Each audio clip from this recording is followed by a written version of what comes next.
It is 5:15. Happy April Fool's Day. I will call the meeting to order. Ashley, want to do roll call? Peterson? Here.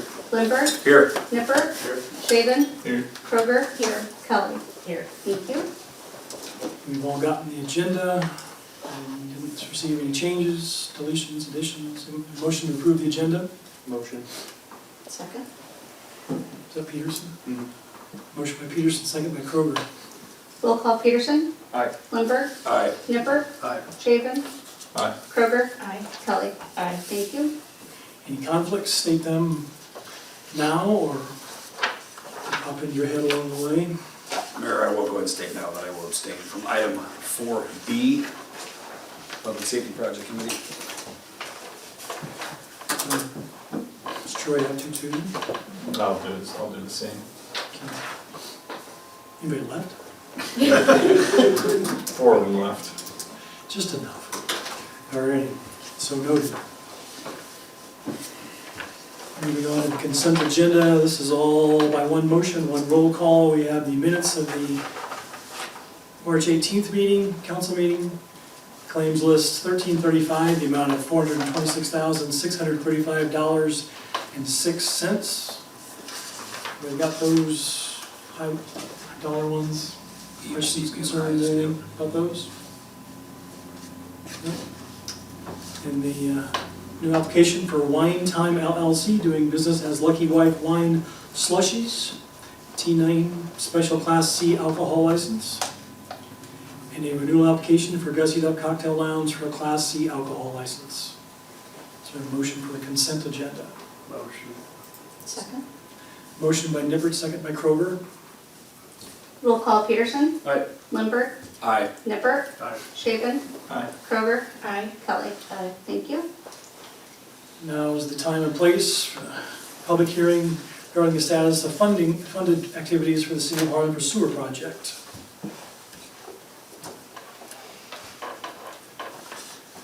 Aaron Hudson is Yep. here. I don't know if we need to open the public hearing or anything. Yeah. Is there a motion to open the public hearing? Second. Motion by Kroger, second by Lindberg. Roll call Peterson? Aye. Lindberg? Aye. Nipper? Aye. Shaven? Aye. Kroger? Aye. Kelly? Aye. Thank you. Okay, I'm Erin Hudson with SWIPCO down in Atlantic, and you guys have a Community Development Block Grant 24WS013, which is a sanitary sewer improvement project.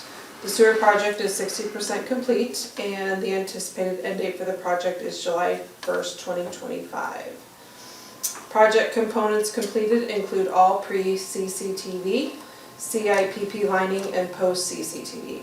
There has been 8,759 linear feet of CIPP liner put in. For the sewer project to date, $739,232.52 has been spent, with $293,050 in CDBG construction engineering funds expended, and $7,184 in CDBG administrative funds expended. There are $186,950 remaining in CDBG funds for construction expense, and the city's local match to date has been $498,998.52. Components left to be completed are sheet point repairs and some of the 8 and 15-inch lining. The project beneficiaries for the sewer project are the residents of the city of Harlan, 53% of whom are low to moderate income. Ashley, were there any written comments received? Nope. And then are there any oral comments? Okay, that's all I have. Thanks. Thank you. Thanks, Aaron. Thank you. Okay, that's, Just need a motion to close? okay, is there a motion to close the public hearing? Motion. Is that you again? Your voice sounds the same today. Motion by Peterson, second by Shaven. I can talk loud. I know, spit it out. British accent or I'm not something. used to hearing him, I'm used to hearing you. Roll call Peterson? Aye. Lindberg? Oh, aye? Nipper? Aye. Shaven? Aye. Kroger? Aye. Kelly? Thank you. Thank you. Aaron. Thanks, Aaron. Thank you. I'm scared of Flies. Other business, we need to set the public hearing date of April 18th, 2020, 5, I'm guessing? Change that date? Yes. I want to go back to 23. No? Hell no. 5:15 PM. Proposed FY 2025-26 annual budget hearing. With that change, I would ask for a motion to set the hearing date for April 18th, 2025. Moved. Second. Motion by Shaven, second by Kroger. Roll call Peterson, Aye. Lindberg, Aye. Nippert, Aye. Shaven, Aye. Kroger, Aye. Kelly. Aye. Item B is appoint Roger Beeson, Jarvis Maganja, Troy Shaven, Ashley Schleiss to the Public Safety Project Committee. With Troy and Kyle abstaining from this vote. I'll make that motion. Second. Motion by Kroger, second by Peterson. Roll call Peterson, Aye. Nippert, Aye. Kroger, Aye. Kelly. Aye. Thank you. And do you want to wait till the end to talk about what you've got, Kyle, or you want to talk about that now? I mean, basically, I can just talk about it real quick, we're on the subject. Basically what it is, we had some questions in regards to the Public Safety Project Committee. This comes back to 2023, actually, as myself as a jail administrator from the state jail inspector. Our current facility was constructed in 1983, or 82, 83, we're hitting the 43-year mark. Average lifespan of a jail is about 50 years. It is a well taken care of facility, but we are hitting the antiquated stage, we are hitting the capacity stage where we are overflowing as far as with the unification in the police department as well. So basically what this is I was told from the chief jail inspector here in 23 that we need to start to put together a 5 to 7 year plan what the county's purpose is going to be going forward to remedy some of the antiquated products, maintenance issues and stuff that we're having within the jail. So in conjunction with the sheriff in speaking, we thought it was best to develop what would be a public safety committee list of personnel, whether we're going to look at revamping the current structure that we have, building a new structure, or acquiring an existing building. So this is in the very early stages. So this isn't, I will say that there's been some public rumors, some public outcry in reference to, some certain things. Nothing is set in stone. Basically what this personnel list is to basically form a committee with representation from the county itself, from the different county departments, and then also the city, being city departments. And we will also open this up to civilian committee members as well to have input. So this would consist of a 13-panel board. Just a real quick rundown of it. So the Shelby County Board of Supervisors would be Chairman Bryce Shaven, Shelby County Sheriff's Office, Sheriff Neil Gross, Shelby County Jail Division, myself, Jail Administrator Kyle Lindberg. Shelby County EMA would be the EMA Coordinator Alex Londo. Shelby County EMS would be the Interim Director Jenny Thorson. Shelby County Auditor, Budget Director, Auditor Taryn Knapp. Representatives from the City Hall, City Administrator Jarvis Maganja. City Hall, City Clerk, Finance Director Ashley Schleiss. Harlan City Council, Councilman Troy Shaven. And the City of Harlan Fire Department Chief Roger Beeson. So basically this is going to be a streamlined committee. This committee will then meet and sometimes have some discussions in reference to possibly going forward and looking at the public safety aspect of this. To kind of provide the footnote or the grounds of how we want to proceed with this. So in relevance to that, yes, and there's a lot of years of experience, but we need to open it up and state the fact of the civilian committee members as well. So I'm going to put my plug out there for any civilian that's in the rural community of Shelby County outside the city of Harlan. If you have any interest in sitting on this committee, we've created an email address where it's publicsafety@shelbycounty.iowa.gov, or you can reach out to any one of those committee member listed. And then we will set as the committee eventually to fill those 3 seats for the civilian committee. So Did you say outside of the city? outside of the Harlan city limits, because basic representation from Mike Colby, the Board of Supervisors, brought up this morning. So we'll have City of Harlan representation, elected officials, the city administrator, the city finance director, as well as the county with representation on the chair. So we figured it'd be best to reach out to those in the rural or the surrounding communities as far as within Shelby County that would be interested in sitting on this panel, on this committee. So just basically, I'm going to read this like I did this morning. The purpose of this committee is stately. Services built on integrity will lead our community-oriented safety missions. Building partnerships and effective communication within our community fortifies our accountability and strengthens our effectiveness. We will utilize partnerships, problem solving, and prevention models in serving the public and continuing to keep our communities safe. So, kind of a little purpose of why that is going to be put together. You know, speculations wise, you know, we have to look at doing something eventually. Like I said, a 5 to 7 year plan in reference to our current setup and our facility of not working. So whether we tie in all entities of all public safety in it under one, or we just proceed with just the county, that's why Sheriff Gross and I have enlisted the fact of a public safety committee to be put together to provide different views and insights and different representatives of governing bodies. So anybody's interested, or if you know anybody, feel free to reach out. Do you know the frequency of meetings yet?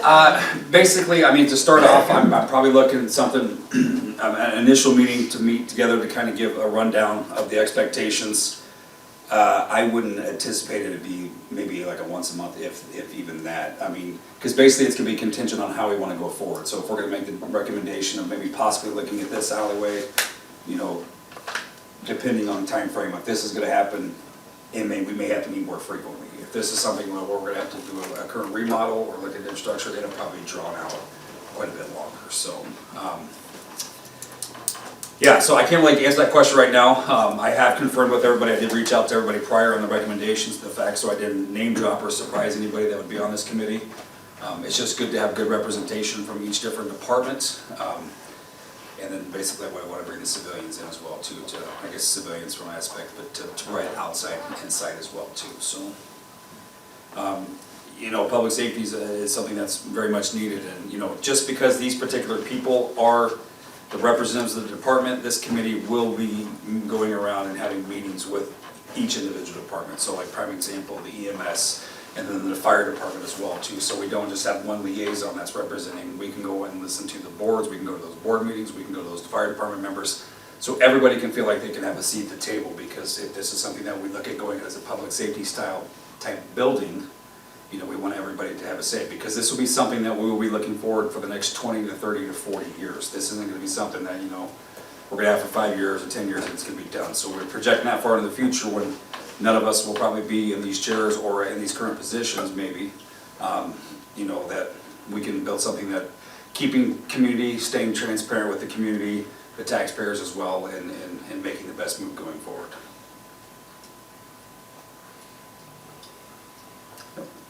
Okay, That's all I have on that. That's probably all I have. Thanks, Kyle. You bet. Thank you.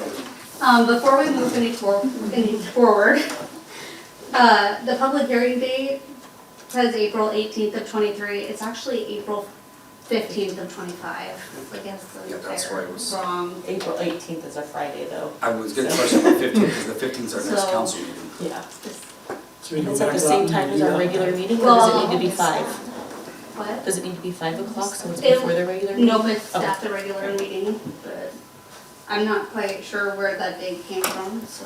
So do we need to go back and re-vote on that to make a motion to approve it for April 15th of I would. 2025? Okay, I will make that motion setting the correct public hearing date to April 15th, 2025 at 5:15 in council chambers. Second. Motion by Lindberg, second by Kroger. Roll call Peterson. Aye. Lindberg. Aye. Nippert. Aye. Shaven. Aye. Kroger. Aye. Kelly. Aye. Thank you.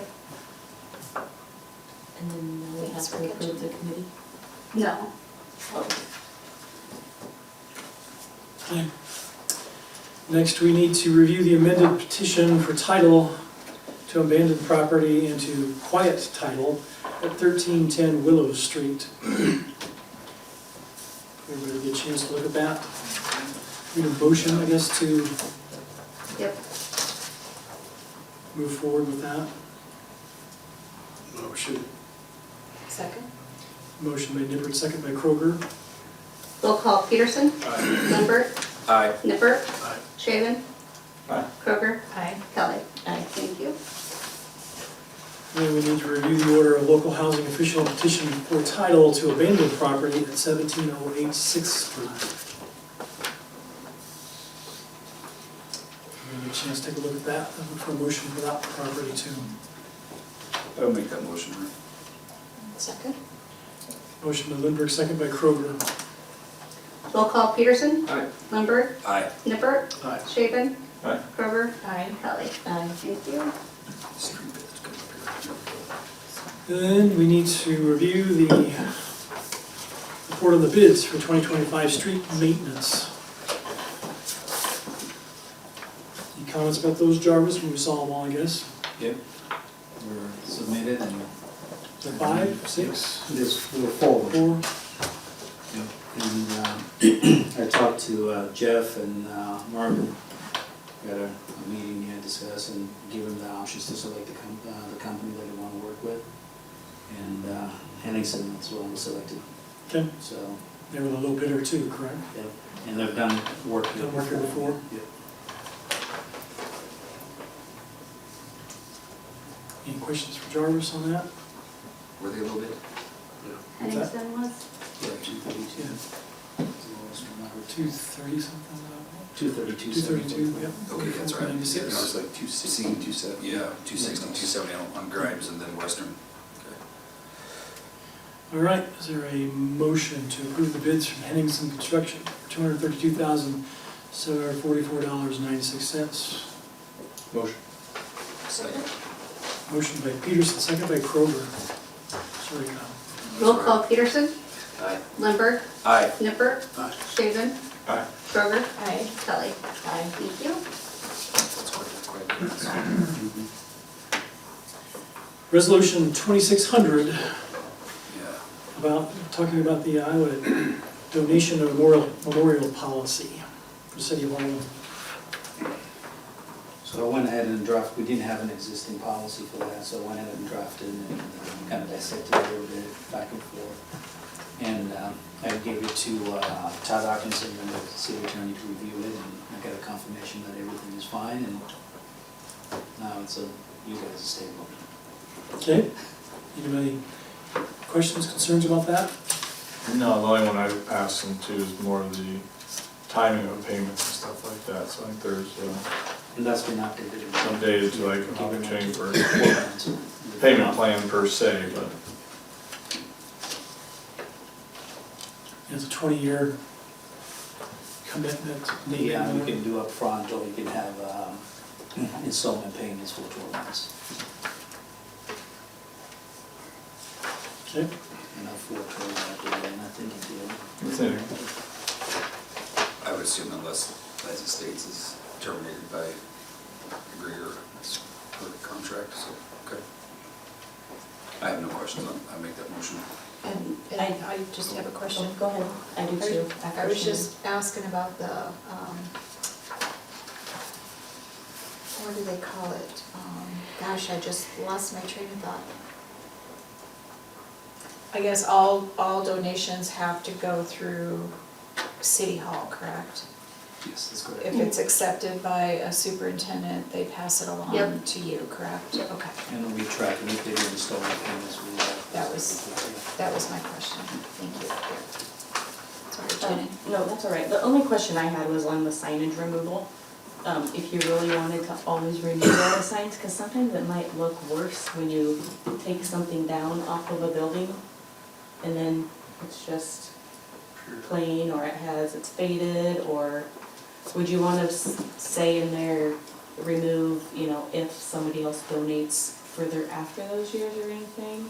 I don't know, that's just the only thing I was thinking of, is sometimes when you take stuff down, then it looks prettier than Yeah, when it's just really leaving bad. it up there. So that would depend on if another person is willing to utilize that area.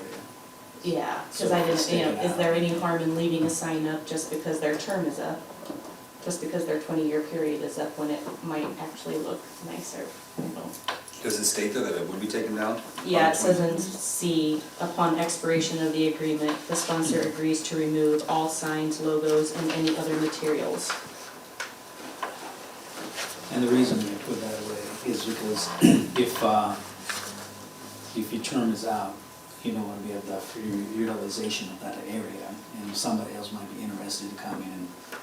So that's why we say to remove the signage, to give the opportunity for somebody else to utilize the area. But But if you don't have anybody else, I'd look you at might just look. paragraph A, because you really, Kind of a your case contract by can keep case. going after 20 years, it just gives the option Right. to terminate, otherwise it's going to keep ongoing. So you could allow them to keep it up there, you're not gonna be stern on taking everything down if Correct, it's Or just maybe on a gonna be case by not case basis. quite perpetual, but it's gonna be ongoing unless there's some reason to. Because even if they don't renew the contract, it still might look nicer than having a great big I think it holes just where a keeps sign going, was at, or honestly. blue spots, or a big unfaded spot, I don't know. It was just a thought.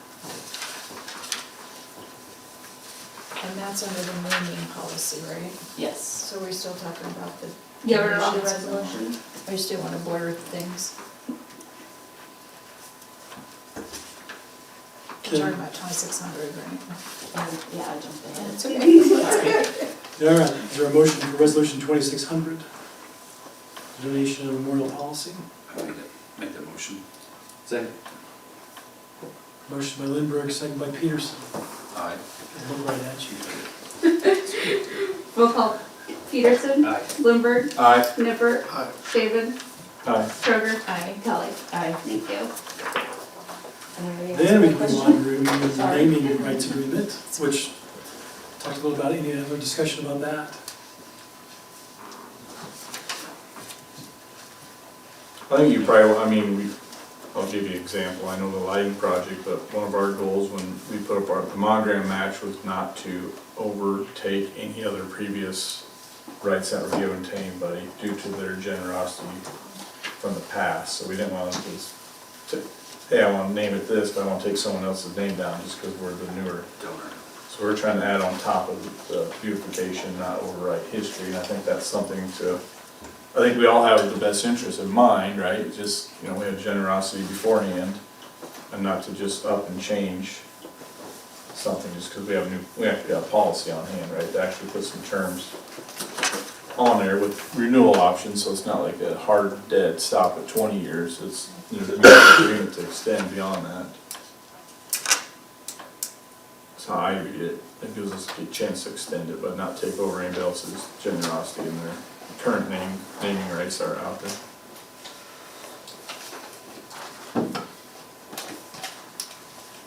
So are you okay with it, Jenny, then? And it sounded to be okay the way it Yeah, is? if nobody else had any issues with that, I always like to look at how things look. We get a lot of good comments when people come through our town with different things, and all of a sudden you have a great big sign and a faded spot instead of just leaving it there. If there's nobody else interested, but Okay. Is there a motion for the naming rights agreement? Motion. I will second.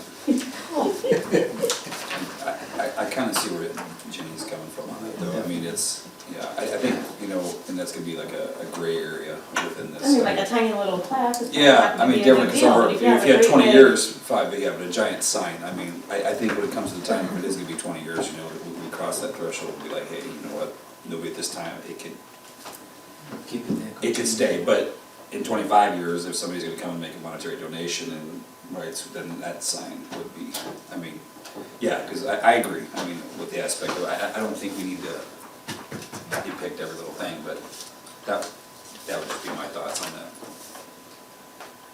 But I will second that motion, so. Okay, motion by Peterson, second by Lindberg. Roll call. Peterson. Aye. Lindberg. Aye. Nippert. Shaven. Aye. Kroger. Aye. Kelly. Aye. Thank you. Moving on, city administrators report, Jarvis. So we'll start with the bad news. I think copper pipes were stolen from J.J. Jensen Park at Little League bathrooms. It will cost city somewhere around $5,000 to replace those, and Tim Miller will be working with Claver to get those going, because we have games coming up here this weekend, so we need those bathrooms going, so. And then attended several meetings, a nuisance meeting on March 19th. We meet once a month. We usually go over issues like junk cars, trash on city limits, and abandoned homes, which there's two are very badly really taken care of. So. And then March 21st, I attended the EMA commission meeting. We discussed the emergency management strategies, preparedness plans, and ongoing initiative to enhance community safety. On March 21st and 24th, I had a Zoom meeting with Tim Miller from Parks and Rec. We talked with Elizabeth Hunter from Cunningham to review the updated cost opinion for the Dream Playground project. And the budget on that, the cost will be somewhere around 1.5 million. And we also discussed potential funding through the Iowa West Foundation grants. So far, we have $574,000 that is donated, including in-kind donation, so. I attended the Chamber banquet on March 21st. It was a great event. I had an opportunity to meet with a lot of people in the community and also outside community people were out there too, so it was a good networking. March 25th, I toured the wastewater treatment plant facility. It was an eye-opening for me. I've never been there. I'll encourage you guys to get a visit there. It's interesting seeing all the different section of the plant, what's doing what, and I mean, it's interesting. So if you've never been there, I'll encourage you to give a visit there. I attended HMU board meeting on March 27th, and March 26th we have an EMS safety meeting. It was the first aid and CPR training. Those who completed the training received the certification, so it was, what, 6 hours? 5. 5 hours? Yep, 8 to 1. Did you guys pass? We did. Yeah, we did. So being the oldest guy here, it's good to know you guys did good. Then had a Doesn't mean we dream. have to perform it. I'm here today. We had a Dream Playground fundraiser that was on March 27th at Westside. The event went well also too. People showed up and support the event. I had an opportunity to network with a lot of people also too. So I want to give kudos to Ashley and Tim Miller for putting everything together and all your hard work Thank you. and support, yes. And then we had a department head meeting on March 28th. We discussed about the work week schedule and the comp time. What else did I do? On Sunday evening, on March 30th, we spent at least 4 hours at the wastewater treatment plant, working on removing water from the basement. Is that part of the tour? That was the second tour. So So we had- what was the cause of that then? One of the pipe was dispersed, yeah, and it was 8 foot water. So we had a fire truck there, a good 3-4 hours to get all that water pumped out and get it done. I had no idea what you guys were talking about and referencing to in the meeting, in the PNF meeting last night. So I went home and caught up on my emails. I was like, oh, this is the reference. Okay, yeah, that's an awful lot of water. Better than the city of Oakland. They had 20 foot in their basement. And it wasn't clean water. And it happened the same day. Yeah, I saw that. Same day. Ours was clean water. Oh, yeah. Really? So I think Oakland and Carson are all on boil advisories now. Yeah, we're about to running though, but Glenn took the equipments and stuff, the pumps to Des Moines to get all baked and dried out, and they're gonna be able to install them sometime this week, but water's going through fine, they just don't have a water heater. And then this morning, we had the Shelby County Board of Supervisors meeting, it was a public hearing, and then they just had the regular meeting, so. That's all. Busy man. Questions for Jarvis? Thank you, sir. I actually, I have a question in reference to. So, going back to the J.J. Jensen theft, I'm assuming we're maybe take some steps and look at some proactive ways to prevent that, as Yes. far as whether we do like security camera install.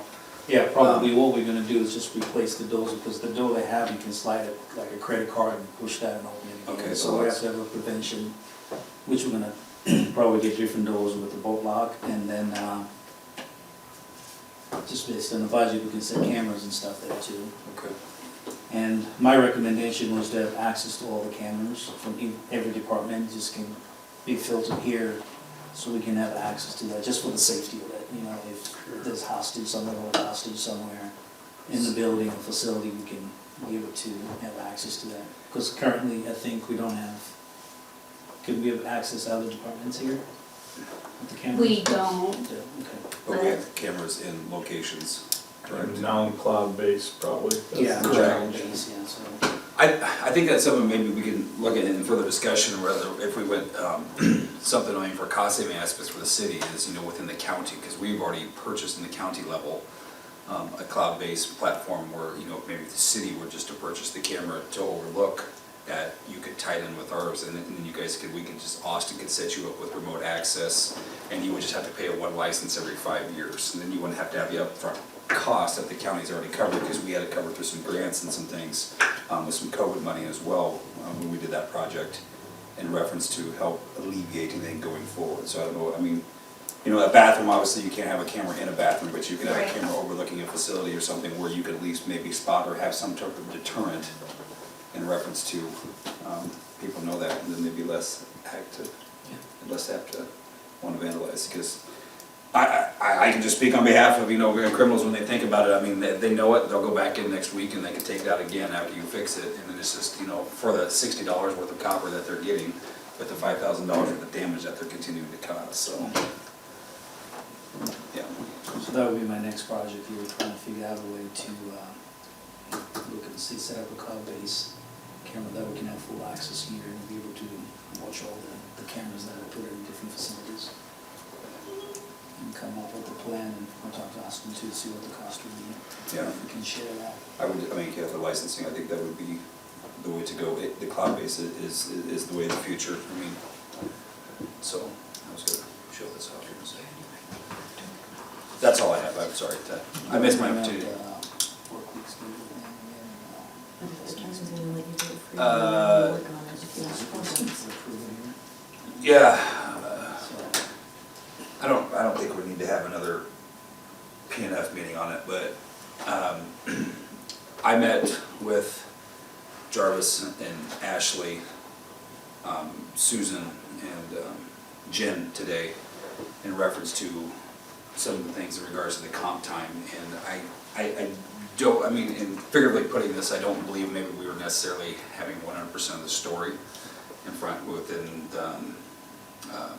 some of the compliance that's happening and some of the compliance that is not happening, that we're told is being happening. So I think before we jump into the fact of just approving to necessarily remove that language, that we diagnose it a little farther, or let Jarvis speak with a couple of superintendents who are being non-compliant in this aspect of the fact, where everybody else is, we have one particular employee out of the 29 that is not being compliant with this. So when we're talking about changing language and speaking, I think just referencing, maybe Jarvis can report back after he speaks to said employee and handles that situation, where we can eliminate any of the issues that are happening within payroll HR from abuse of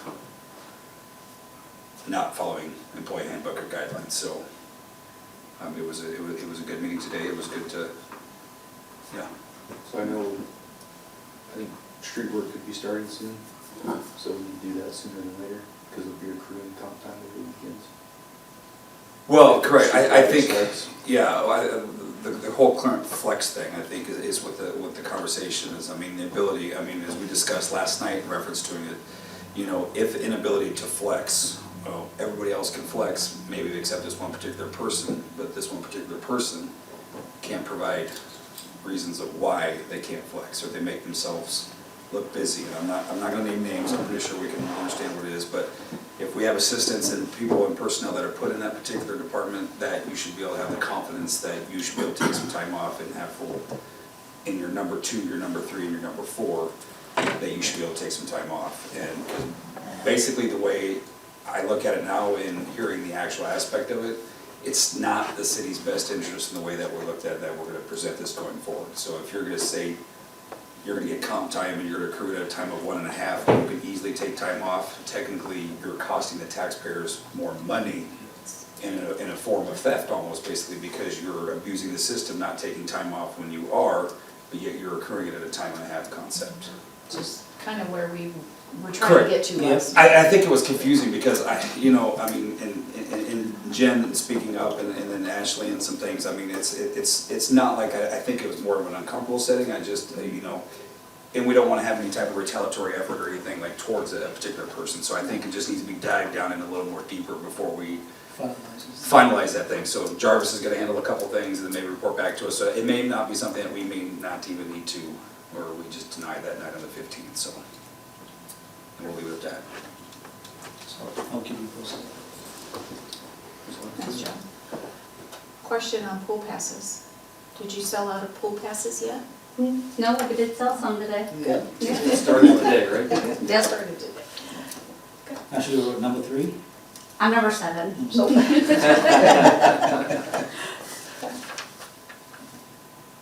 Anything else, George? Sharon, you first? Second? Nope. No? I haven't got mine yet. Okay. Nick's goal every year is to be number 1. He always wanted to be the first guy. I think he's old enough, he doesn't get one anymore, but that was always his goal, to be the Last first. couple of years, I was number 1, but I forgot about it, so. Oops. Oops. All right, I don't have anything under my report. Shelby County Chamber of Commerce, Mr. Todd, William, Good evening, everyone. Todd. Just some items and dates to note for yourselves and for the general public. Wednesday, April 23rd is Administrative Assistance Day, so that's when we will host our Fun China Luncheon at the Harlan Golf and Country Club. We do that every year.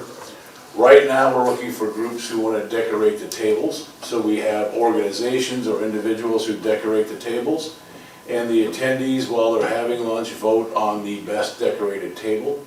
And whoever wins that award, we have a traveling trophy that they get to display in their business or in their organization for the next year. So they can give us a call at 755-2114 if they want more information and if they want to consider decorating a table.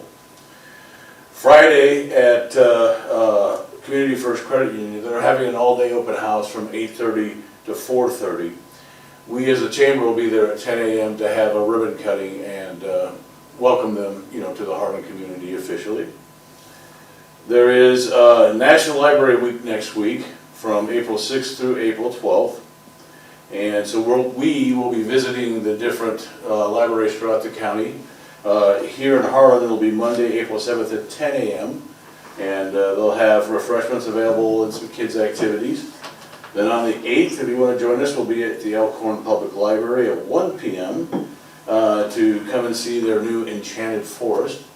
And then finally on Wednesday, April 9th from 11 to 1, we'll be at the Lyde Irwin Public Library. And they'll have lunch at the library on that day. For the Shelby County Trails, their fundraiser, the Dad's Belgian Waffles fundraiser, will be coming up on April 13th. It'll run from 9 to noon, and it'll be at St. Mary's Parish Hall. And one of the new things we're trying out this year, because we usually have an auction that goes along with it, is we're doing something called Junk to Treasure. So we had 16 teams sign up for this competition. We provided a big pile of junk for them to pick through. And they're creating, some actually really nice art pieces right now. You can see a few of them out on the Shelby County Trails website. And so those will also be on the auction block for people to bid on. And the one that generates the most profit in the bid will receive an award from us.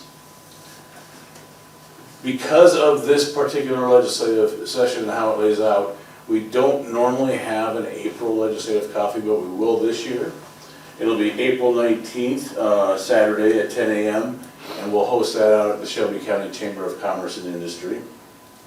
Also, just a reminder that the high school theater will be presenting Clue on stage. It'll be Friday, April 25th at 7, Saturday, April 26th at 7, and Sunday, April 27th at 2. Adults are $8, and students and children requiring a seat are $5. You can get tickets at the door, but you can also go out to the Harlan Community Theater to purchase them online. And then finally, this Thursday night here at the library, we're going to have a Bunny Bonanza starting at 6:30 p.m. And it's going to be learn from local experts about the care of rabbits. 4-H members will share their knowledge of rabbit showmanship, rabbit agility demonstrations, bunny crafts and activities, and prize drawings will be available. And there will be live rabbits for the kids to hold and touch and pet. So I think this is the first time they've ever done this type of an event. It should be a blast. So that's Thursday night at 6:30. Other than that, just a quick update. There's a new committee that was formed a couple of years ago, but we're finally getting some traction, getting some things done. It's called the HMS Hub. So it's Harrison County, Monona County, and Shelby County. And the first thing that we did is we identified 2 areas that we thought all 3 counties needed supported. One was helping people either get initial training or get additional training to be able to employ themselves or move up in their employment path. So we've got a group that works on that, putting that together. We'll be announcing different courses and classes and opportunities that will be taking place. The other side is just the continued, I don't want to say concern, but just the continued effort to make sure there's food available for whoever needs food in all three of these counties. So the first thing we did is we just went around and found all of the different ways that people can access food through pantries, through the Lions Mobile Pantry, through, even like in the spring and summer, the grow an extra row and then they put the vegetables out, the new pantry at the library. We put together lists of that for all three counties, and all those lists are available online for people to access through the HMS Hub website, or there's also a scan code they can just scan, and it'll bring all that information up for them. We applied for a grant, and this is one of the cool things, because what we found out while we were doing our research is some folks, not only were they having a little trouble getting access to food, but they didn't have ways to prepare food. So in their world, maybe their stove stopped working and they can't afford to repair it, or or they lost their microwave, or what have you. So through this grant, we were able to obtain 60 air cookers. We'll have 20 for each county, and we'll be having a presentation day. We'll be inviting people in. It'll be limited to 20 in each county. And we will show them how to use those air cookers and prepare a meal for them. Now here in Shelby County, that will be taking place this fall. The first one's coming up in Monona next month, but we're pretty happy about being able to put that together. And we're hoping that we can continue that. We can get that grant every year and continue to make those presentations. So just wanted to update you on a new group that's out there amongst us that's working on those two subjects. All right, with that, that's it for the chamber. Thanks, Tom.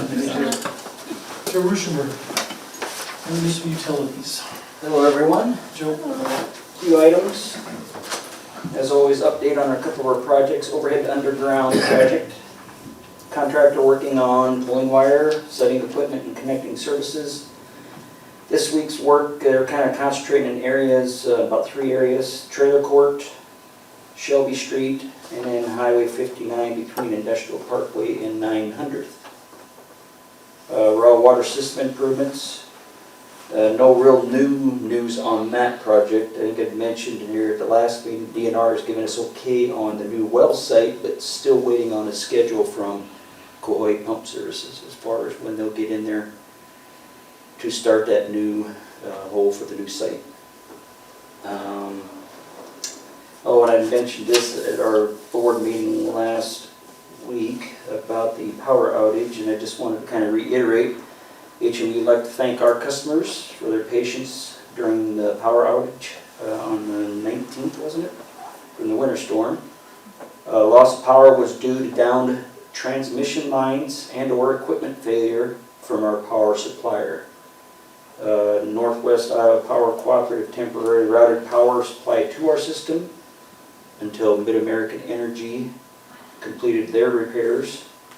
HMU's distribution system held up very well, was very resilient, and only suffered very minimal damage, but was still functional. So we come out of that looking pretty good there, or turned out pretty good for us as far as that. One item, I guess, on our agenda that I just wanted to mention too, the board approved a resolution to modify our electric rates. So we're looking at a reduction of the rates. That reduction will total approximately $144,300 for a typical year. That'll kind of be spread out amongst our customers. And then we're looking at a press release, or working on a press release for that this week. I'd be curious to see if the naysayers will come out and compliment you on that. As Well, they would be if they come out and compliment you on that. Probably not. Yeah. But, And it is a 3% decrease. Yeah. That Well, percentage. I mean, that's good. And thank you to you and your crew and your guys, and all those who were out during that, because I think a lot of people expect when you flip a light switch to come on or when you turn water on, expect it, and then they realize they don't have it, they go into panic mode and don't realize the behind the scenes work that goes to make that actually. Oh, yeah, like I said, yeah, until it's gone, you don't Yeah. really think about it. You know, and there's, I think, like OPPD still got people out, you know, and I think some of the surrounding towns had people out for a day after, you know, at least, before they got power back on, so. I just have to chuckle at the keyboard warriors, the people that take to social media to voice their concerns. It's, I thank you for the donuts. Oh, sure, The donuts. Oh, those were from Joe. yeah. Yes, we were very happy. That's the largest box of donuts that's ever been delivered. Well, like I said, you guys had, REC had done the same thing when we had the 4 water lakes there, so we kinda Oh, sure. returned the favor. Well, thank you very much. You bet, you bet. Figured you guys were working hard. Yeah, we were out at the Harlan sub and closed, or we opened up K 309 for NIPCO. Yep. Yep, and we got power for about 10 minutes to everybody, and that's all she lasted. Oh, yeah. Yeah. Yeah, and it sounds like NIPCO's got everything repaired too. And kind of finished up, I think, last week or so. We had about 11 miles down, Yeah, so, not plus. yes. kudos again, thanks to everybody. You bet. Thank you, Joe. Thank you. Thanks, Joe. Our public has left us, so we're not asking any public comments. No. He's got comments already, it'll be published here in a little bit. See it in the paper. Any comments from up here? Meeting adjourned.